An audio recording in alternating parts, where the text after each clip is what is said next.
Hotman Paris Hutapea, kuasa hukum tersangka kasus korupsi pengadaan Chromebook yang juga bekas Mendikbudristek Nadiem Makarim, membela habis-habisan kliennya. Bahkan ia juga meminta atensi langsung ke Presiden Prabowo Subianto atas kasus ini. Apa saja data yang diungkap Hotman Paris terkait kasus dugaan korupsi Nadiem Makarim tersebut?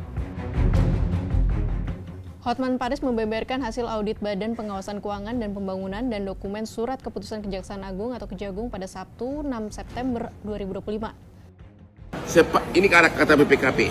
Sepanjang data yang kami peroleh dan telah dilakukan uji petik, permintaan keterangan kepada PPK serta pendalaman lebih lanjut atas data yang kami peroleh, riwayat negosiasi, harga pesanan serta spesifikasi barang, kami tidak menemukan adanya hal-hal yang secara signifikan mempengaruhi ketepatan harga.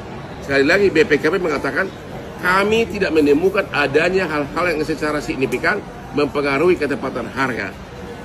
Yang secara tidak langsung ini artinya BPKP mengatakan tidak ada markup pengadaan laptop tersebut. Ternyata waktu pengadaan laptop tersebut Kejaksaan Agung yang diwakili oleh Jaksa Agung Muda Perdata tanggal 28 Juni 2020 membentuk tim hukum untuk memberikan pendampingan kepada Kemendikbud, kepada kementerian waktu pengadaan laptop tersebut.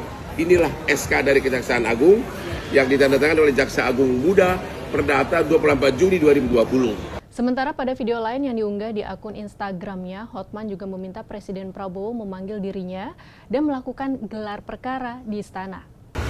Tolong panggil kejaksaan dan panggil saya sebagai kuasa hukum dari Nadiem Makarim, gelar perkaranya di istana, dan saya akan buktikan, satu, Nadiem Makarim tidak menerima uang 1 sen pun. Dua, tidak ada markup dalam pengadaan laptop. Tiga, tidak ada yang diperkaya.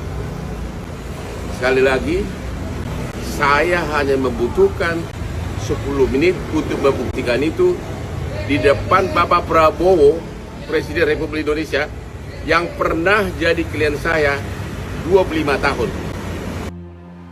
Adapun Nadiem Makarim ditahan penyidik Kejagung setelah ditetapkan sebagai tersangka dalam kasus dugaan korupsi pengadaan laptop Chromebook 2019-2022 pada Kamis 4 September 2025. Saat itu Direktur Penyidikan Jampitsus Kejagung Nur Cahyo Jangkung Madyo menyebut kerugian keuangan negara diperkirakan sekitar 1,98 triliun rupiah. Namun angka persis kerugian keuangan negara masih dihitung oleh Badan Pengawas Keuangan dan Pembangunan atau BPKP. Dengan ditetapkannya Nadiem Makarim sebagai tersangka, total tersangka dalam perkara itu hingga kini sebanyak 5 orang. 4 lainnya adalah bekas Direktur SMP pada Ditjen Pendidikan Anak Usia Dini, Pendidikan Dasar dan Pendidikan Menengah Kemendikbudristek tahun 2020-2021, Mulyatsah, dan bekas Direktur Sekolah Dasar pada Direktorat Jenderal Pendidikan Anak Usia Dini, Pendidikan Dasar dan Pendidikan Menengah pada tahun 2020-2021, Sri Wahyuningsih. Selain itu ada juga Ibrahim Arif yang merupakan konsultan teknologi di Warung Teknologi Kemendikbudristek yang bertugas membantu pengadaan TIK dengan sistem operasi Chrome, serta Juristan yang menjabat staf khusus menteri di masa Nadiem Makarim. Sahabat Kompas, bagaimana pendapatnya terkait sederet pembelaan kuasa hukum Nadiem Makarim Hotman Paris Hutapea yang diumbar di akun media sosialnya? Apakah upaya ini akan berhasil dan Presiden Prabowo berikan atensinya ke kasus Nadiem ini?